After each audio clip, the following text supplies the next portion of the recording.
പൊയ്യാറമഠത്തിൽ വന്നിട്ട് വിഷ്ണുമായ സ്വാമിയെ പ്രാർത്ഥിക്കുകയും ചാത്തന്മാരെ പ്രാർത്ഥിക്കുകയും ചെയ്യുന്ന ഓരോ ഭക്തരെടുത്തും ഞാൻ പറയാറുള്ളത്, പല രാജ്യങ്ങളിൽ നിന്നും അവർക്ക് ഇവിടേക്ക് വരാൻ പറ്റില്ല. എന്നോട് കമ്മ്യൂണിക്കേറ്റ് ചെയ്ത ആൾക്കാരോട് ഞാൻ പറയാറുള്ള കാര്യങ്ങൾ, നിങ്ങളുടെ സാമ്പത്തികമായിട്ടുള്ള വിജയത്തിന് വേണ്ടി, നിങ്ങൾ ആഗ്രഹിക്കുന്ന വ്യക്തി നിങ്ങളുടെ അടുത്തേക്ക് വരുന്നതിന് വേണ്ടി, നിങ്ങൾക്ക് വേണ്ടി വിഷ്ണുമായ സ്വാമിയും ചാത്തന്മാരും അതിശക്തമായിട്ട് നിങ്ങളുടെ കൂടെ ഇറങ്ങി വന്നിരിക്കുക. ആ എനർജി നിങ്ങളിലേക്ക് വന്നിരിക്കുകയാണ്. ആ എനർജിയെ നിങ്ങൾ വിശ്വസിക്കുക. ആ എനർജിയെ നിങ്ങളുടെ കൂടെയുണ്ട്. നിങ്ങൾ എങ്ങോട്ട് വേണമെങ്കിലും സഞ്ചരിച്ചോ, നിങ്ങൾ എന്തു വേണമെങ്കിലും ചിന്തിച്ചോ.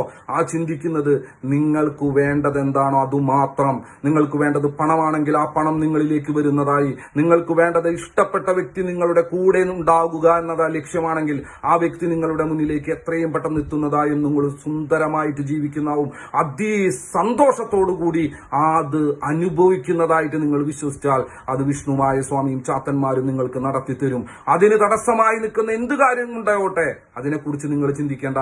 അത് വിഷ്ണുമായ സ്വാമിയും ചാത്തന്മാരും നോക്കിക്കോളും. അതിനുവേണ്ടി നിങ്ങൾ വഴിപാടുകൾ ചെയ്തു കഴിഞ്ഞു, അതിനു വേണ്ട നിവേദ്യങ്ങൾ നിങ്ങൾ കൊടുത്തു കഴിഞ്ഞു, അതിനു വേണ്ട ഗുരുതി പൂജകൾ നിങ്ങൾ ചെയ്തു കഴിഞ്ഞു. പിന്നെ നിങ്ങൾ അതിൽ സംശയിക്കേണ്ട കാര്യമില്ല. നിങ്ങളുടെ കൂടെ വന്നിരിക്കുന്നത് നിങ്ങൾ ആവശ്യപ്പെട്ട കാര്യം നടത്തിയെടുക്കാൻ അതിശക്തനായിട്ടുള്ള ചാത്തന്മാർ നിങ്ങളുടെ കൂടെയുള്ളപ്പോ ധൈര്യമായിട്ടിരിക്കുക, നടക്കുക തന്നെ ചെയ്യും. അങ്ങനെ ഒരുപാട് അത്ഭുതങ്ങൾ ഇവിടെ നടന്നിട്ടുണ്ട്.